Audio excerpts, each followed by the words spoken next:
Juwoo Park wiped sweat from her forehead as she made final adjustments to her gravitational scooter. The workshop lights dimmed automatically as evening approached on Proxima Station. Around her, tools and parts covered every surface, evidence of her 6-month obsession with the project. "Just a few more tweaks," she muttered, tightening a connection on the sleek silver device. The scooter hovered silently above the floor, defying gravity without the noise or heat typical of conventional propulsion systems. Her fingers traced the smooth casing that concealed her breakthrough, a miniaturized gravitational field generator that required only a fraction of the power of existing technologies. Other engineers had claimed such efficiency was impossible. Juwoo had proven them wrong. She activated the security system, watching as the blue force field shimmered into place around her workshop. The door sealed with a soft hiss. Exhausted but satisfied, she headed to her small apartment 3 levels up. Achievement unlocked, she told herself with a tired smile. Tomorrow, she would begin documenting her work properly before approaching potential partners for production. Sleep came quickly that night, dreamless and deep after weeks of minimal rest. When her alarm chimed, Juwoo felt refreshed, eager to begin the next phase of her project. The feeling vanished the moment she reached her workshop. The security field was down. The door stood partially open. Cold dread filled her stomach as she rushed inside. Equipment lay scattered across the floor. Drawers hung open, and the space where her scooter had hovered was empty. "No, no, no," she whispered, frantically searching the workshop, as if the scooter might be hidden in some corner. But she knew better. Someone had taken it. "Station security," she called out, activating the emergency communication system. "There's been a break-in at Workshop 47, Sector 9. A calm voice responded immediately. "Scanning records. Breach detected at 3:47 hours. Dispatching officers to your location." 2 security officers arrived within minutes. The taller one, Officer Minho, walked the perimeter while his partner interviewed Juwoo. "What exactly was taken?" asked Officer Yuna, recording the details. "A gravitational scooter prototype. My design. Revolutionary technology that could change transportation systems throughout settled space." Officer Minho returned from his inspection. The security system was deactivated using administrative codes. This wasn't a forced entry. "That's impossible," Juwoo protested. "Only station security has those codes. And diplomatic personnel," Officer Yuma added quietly. "Let's check the surveillance records." The workshop's AI projected a holographic display in the center of the room. The footage showed the workshop at night, the scooter floating serenely. At 3:47 a.m., the door opened. A tall figure in flowing diplomatic robes entered, walked directly to the scooter, deactivated its hover function, and wheeled it out. Juwoo's hands clenched into fists. "That's Do-hun Kim, the Stellar Confederation representative." Officer Minho frowned. "Ambassador Kim has diplomatic clearance to access any research facility on the station. The Confederation funds much of our scientific work." "Not mine," Juwoo snapped.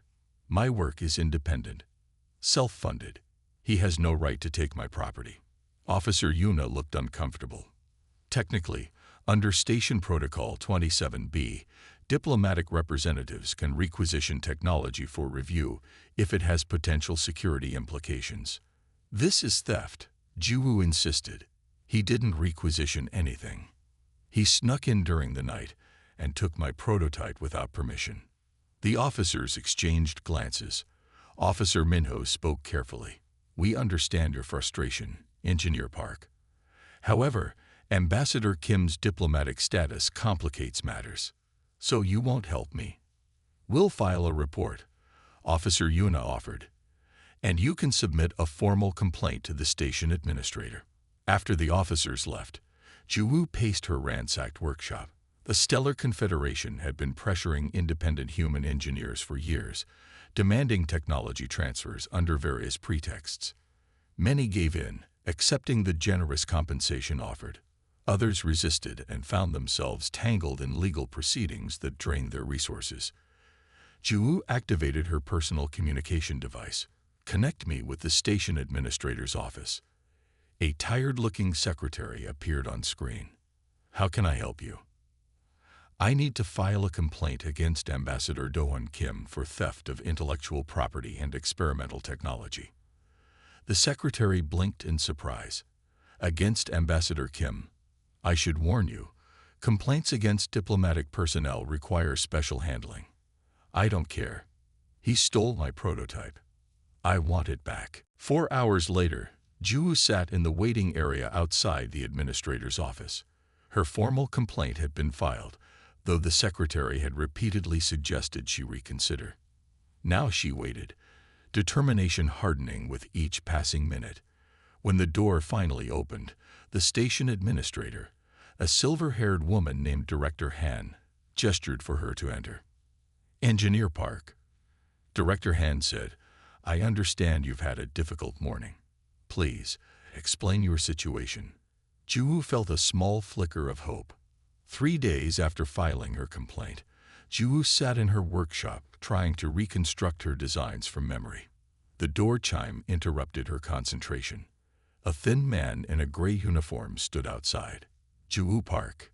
He asked. Yes, that's me. You've been served, he said, handing her an official-looking document with the Stellar Confederation seal prominently displayed. Without waiting for a response, he turned and walked away. Ju broke the seal and unfolded the document. As she read, her eyes widened, and her hands began to shake. This isn't happening, she whispered to the empty room. The document was a lawsuit. Ambassador Do-hyun Kim was suing her. The charges were absurd. He claimed her scooter had been abandoned technology, left in an unsecured workshop. According to Confederation salvage rights, this made it his legal property.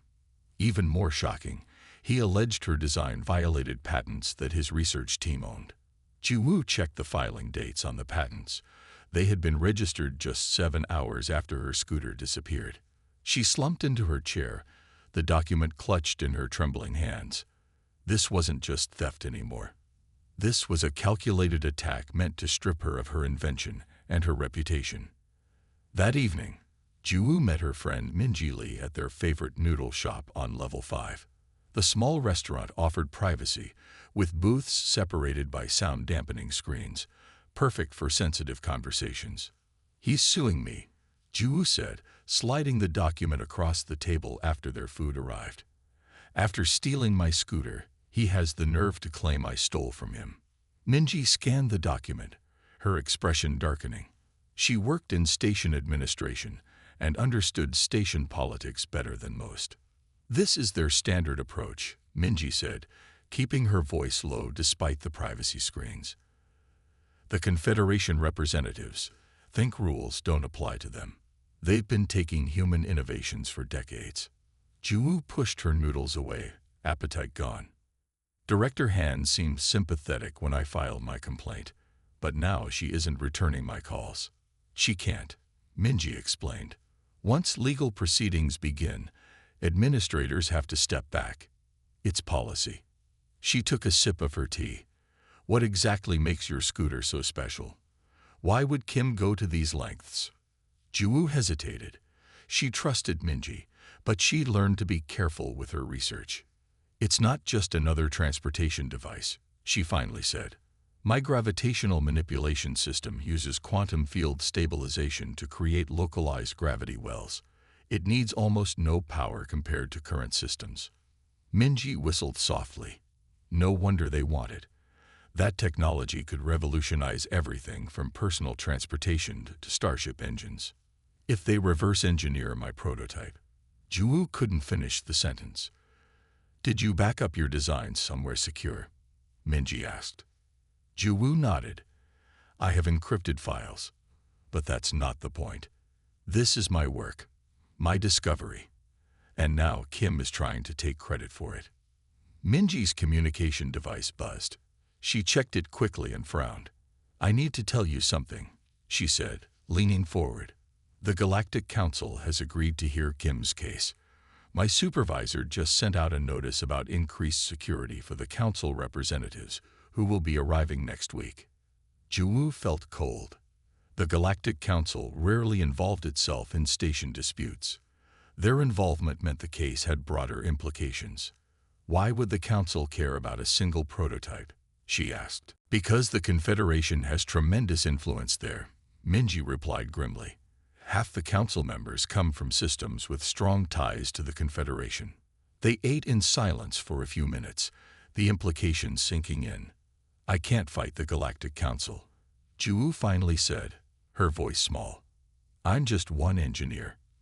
Minji reached across the table and squeezed her friend's hand. You're not alone. There are others who faced similar situations, people who might help. Who? There's a man named Taho Kang, former security officer. He specializes in cases involving the Confederation. They forced him out of his position when he started investigating their technology acquisition practices. Hope flickered in Juwu's chest. Can you arrange a meeting? Minji nodded. He won't be easy to convince. After what happened to him, he prefers to stay under the radar, but your case might interest him. As they left the restaurant, Juwu spotted a tall figure watching from across the promenade. One of Kim's assistants, not even trying to be subtle. They're monitoring me, she whispered to Minji. They're afraid of you, Minji corrected, which means you have something worth fighting for. Juwu straightened her shoulders.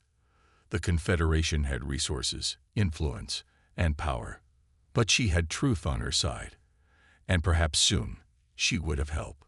Tell Kang I need to meet him as soon as possible, she said. I'm not giving up my scooter without a fight. Taho Kang's apartment occupied a forgotten corner of Proxima Station's maintenance level. The corridor leading to his door had flickering lights and exposed pipes running along the ceiling. Juwu checked the address Minji had given her twice before knocking. No answer came. She knocked again, louder. If you're selling something, I'm not interested, called a gruff voice from inside. I'm not a salesperson, Juwu replied.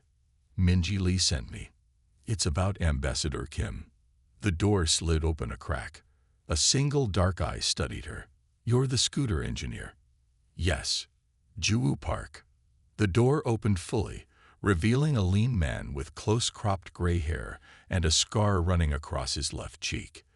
Despite the shabby surroundings, Taho Kang carried himself with military precision. Come in, he said simply.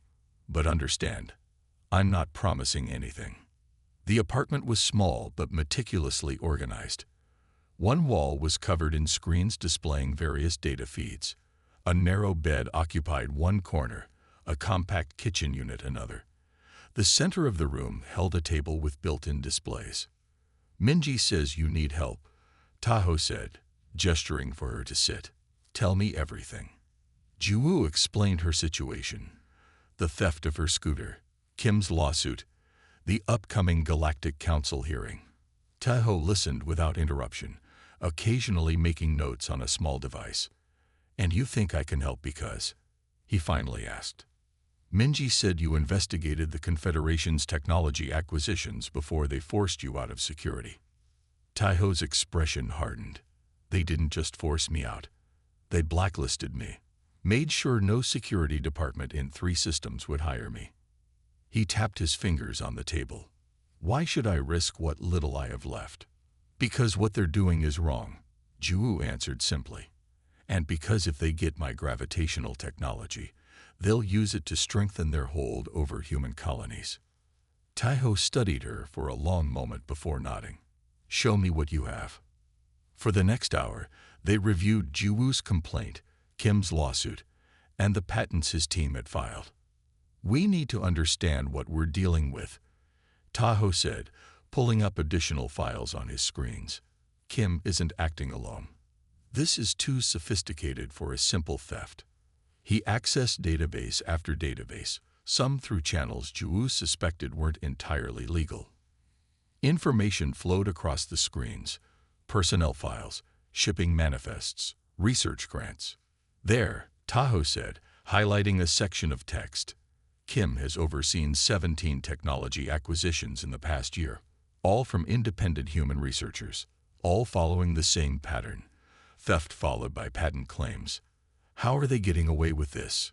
Ju asked, scanning the list of victims. Most settle, Tahoe explained. The Confederation offers enough credits to make fighting seem pointless. Those who resist face years of expensive legal battles. They dug deeper, connecting threads between seemingly unrelated cases. By midnight, Ju's eyes burned from staring at screens, but the picture was becoming clear. Look at this, she said, pointing to a document Tahoe had extracted from a restricted database. Do-Hun Kim is listed as head of something called the Human Technology Integration Program. Tahoe zoomed in on the document. Created 3 years ago, with direct funding from the Confederation Council. Their mission statement says they identify and acquire promising human technological innovations to enhance Confederation capabilities. That's a fancy way of saying they steal our work, Ju said bitterly. Exactly. Tahoe pulled up another file. And your scooter isn't the first gravitational technology they've targeted. They've acquired 7 gravity-related patents in the last year. They're building something, Ju realized. My system must be the missing piece. Tahoe nodded grimly. The Confederation has always maintained technological superiority over human settlements. It's how they control trade routes, communications, everything. Your invention threatens that control. They're building their power by stealing human ingenuity, Ju said. They've always underestimated us, thought we were just primitive beings they could control. And that's their weakness, Tahoe replied, shutting down the screens. They're so convinced of their superiority that they never look deeper. Ju hadn't told anyone about her scooter's hidden feature, not even Minji. But something about Tahoe's determination made her trust him. What they don't realize, she said with a small smile, is that I built something into that scooter that they won't expect. Tahoe raised an eyebrow. What kind of something? A recorder. Ju activated her personal device and projected a small hologram. Every component in my scooter contains microscopic data collectors. They record everything, who handles the parts, what tests are performed, even conversations happening nearby. And the data, Tahoe asked, leaning forward, transmitted to an encrypted server every 6 hours. I have everything. Them stealing it, dismantling it, discussing how to patent it. I have Kim telling his team to, and I quote, make sure no one connects this to Park's design. For the first time, Tahoe smiled. That changes everything. He stood and walked to a storage unit, retrieving a small metal case. The Confederation thinks humans are simple, predictable. They forget we survived centuries of conflict before reaching the stars. He opened the case, revealing communication devices and data chips. If you're going against Kim at the council hearing, you'll need more than just your recordings. You'll need allies. Do you know people who can help? Better, Tahoe said, handing her a secure communication device. I know other victims. Engineers and inventors who lost their work to Kim's program. People who've been waiting for a chance to fight back. Ju took the device, feeling its weight in her palm. When do we start? We already have. Tahoe gestured to his screens, which now displayed transmission indicators. The message is going out. By morning, Kim's worst nightmare will be reality. Humans working together. For the first time since the theft, Ju felt real hope. The Confederation had power and influence, but they had underestimated human determination, and that would be their downfall. The Galactic Council chambers impressed even the most seasoned space travelers.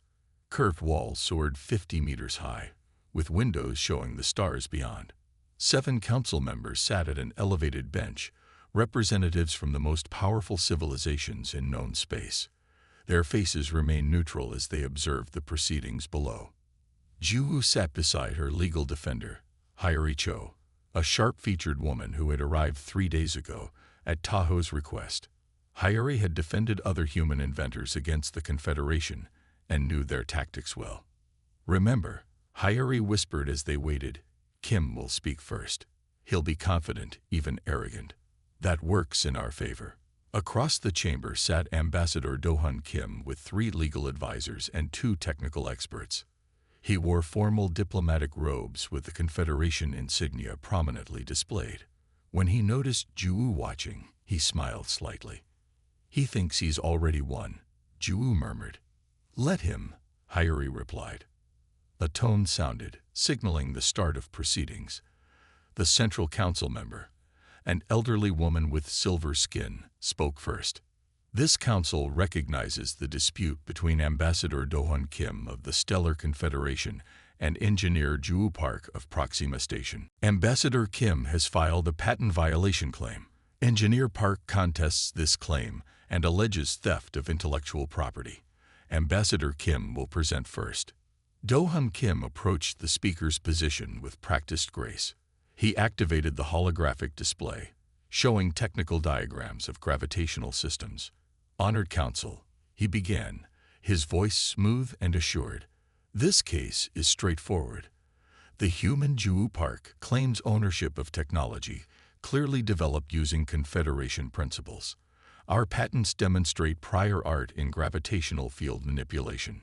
He displayed patent numbers and filing dates, highlighting key components. Engineer Park had access to public Confederation research. She merely assembled existing technologies into a new form factor, a scooter. While creative, this does not constitute original research deserving of patent protection. Kim continued for 20 minutes, presenting technical arguments and legal precedents. His team nodded at appropriate moments. His confidence never wavered. Finally, Kim concluded, "I must address the theft accusation. I personally inspected Workshop 47 during my official station tour. Finding abandoned technology in an unlocked facility, I exercised Confederation salvage rights to claim the prototype for proper examination. Engineer Park's accusations are baseless attempts to claim credit for Confederation innovations." He returned to his seat, exchanging satisfied looks with his team. Hyori Cho made no notes during Kim's presentation. She seemed almost bored. When called to present, she approached the speaker's position unhurriedly. "Honored Council," she began, "Ambassador Kim has presented an impressive narrative. However, cases should be decided on evidence, not storytelling." She tapped her data tablet. "My client, Engineer Ju Park, developed her gravitational propulsion system independently over 6 months. Her workshop logs confirm this timeline." Hyori displayed Juwoo's design evolution, highlighting innovations not present in any Confederation patents. What my client built was not just a scooter, but a statement about human ingenuity. And wisely, every device she creates includes a biometric signature system and usage recorder. Kim shifted uncomfortably in his seat. Hyori noticed and smiled slightly. "These recorders are microscopic, embedded in every component. They activate upon unauthorized access." Hyori activated a small device she placed on the speaker's podium. A crisp hologram appeared in the center of the chamber. The recording showed Ambassador Kim entering Juwoo's workshop at night. He deactivated the security field using an override code, then carefully examined the scooter before removing it. The timestamp matched exactly with the security breach. The next segment showed a Confederation laboratory. Technicians carefully dismantled the scooter, scanning each component and discussing its function. "Remarkable design," said one technician in the recording. "The quantum field stabilizer shouldn't work at this scale, but somehow she's made it function with minimal power draw." Ambassador Kim paced the lab in the recording. "How soon can we file patents on this approach?" "We need a few hours to understand the core innovations," replied a technician. "Then we can draft applications that obscure the connection to the original." "Do it quickly," Kim ordered in the recording, "and make sure the prototype is completely disassembled. I want no evidence linking this to Park's design." The council chambers remained deathly silent as the recording continued. Kim's face had lost its confident expression, replaced by tight-lipped anger. The timestamp shows their patent applications were filed 3 hours after they took apart her invention. Hyori continued, displaying the filing timestamps alongside the recording timeline. The recorder captured every conversation, including Ambassador Kim's explicit orders to strip the human's design and claim it as our own. Hyori paused, letting the evidence speak for itself. Then she activated another recording. This is from Ambassador Kim's office yesterday morning. The hologram showed Kim with his legal team. The council will rule in our favor, Kim said confidently. They always do. Humans lack the political influence to challenge us. Once we secure the patents, we'll control gravitational technology across the sector. Hyori deactivated the hologram. Engineer Park is not the first victim of this systematic technology appropriation program. She is merely the first with irrefutable evidence. She gestured toward the rear of the chamber, where Tahoe stood with 15 other humans, all inventors who had lost technologies to the Confederation. These individuals have signed testimonies detailing similar experiences. The Human Technology Integration Program, headed by Ambassador Kim, has stolen innovations from human engineers for years, using legal maneuvers to claim ownership. The council members exchanged glances. The central member spoke. Ambassador Kim, you may respond to these accusations. Kim stood, his composure cracking. This is fabricated evidence. These recordings could easily be manufactured. The Confederation rejects these baseless. The recordings contain biometric markers proving authenticity. Hyori interrupted. And I've submitted the original data for council verification. The council members conferred quietly. Finally, the central member addressed the chamber. We will recess to examine this evidence. This hearing will reconvene tomorrow. As the council departed, Kim stormed toward the exit, refusing to look at Jiwoo. His legal team followed, already arguing among themselves. Jiwoo turned to Hyori. Will it be enough? They can't ignore direct evidence, Hyori replied. For once, the Confederation's arrogance has worked against them. Tahoe approached, the other inventors following. You've done what none of us could, he said to Jiwoo. You've exposed them. For the first time since her scooter was stolen, Jiwoo felt a sense of victory. The fight wasn't over, but the truth was finally being heard. Tension filled the Galactic Council chambers as everyone returned for the verdict. Jiwoo sat with straight posture beside Hyori, though her hands trembled slightly under the table. Across the room, Ambassador Kim appeared composed, but the tight line of his mouth betrayed his concern. The 7 council members entered silently and took their positions. The central member, her silver skin reflecting the chamber's lights, activated the formal proceedings with a simple gesture. After reviewing all evidence presented in the matter of Stellar Confederation versus Engineer Jiwoo Park, this council has reached a unanimous decision. Jiwoo held her breath. Beside her, Hyori squeezed her arm gently in reassurance. The council finds in favor of Engineer Jiwoo Park, announced the chief arbiter, her voice echoing through the silent chamber. All patents filed by Ambassador Do-hun Kim related to gravitational field manipulation technology are hereby invalidated. His diplomatic credentials are revoked pending a full investigation into the Human Technology Integration Program. A murmur swept through the chamber. Ambassador Kim's face darkened with anger as the chief arbiter continued. Furthermore, this council orders the immediate return of all prototype technology to Engineer Park. The Confederation must also provide full compensation for damages as determined by an independent assessment.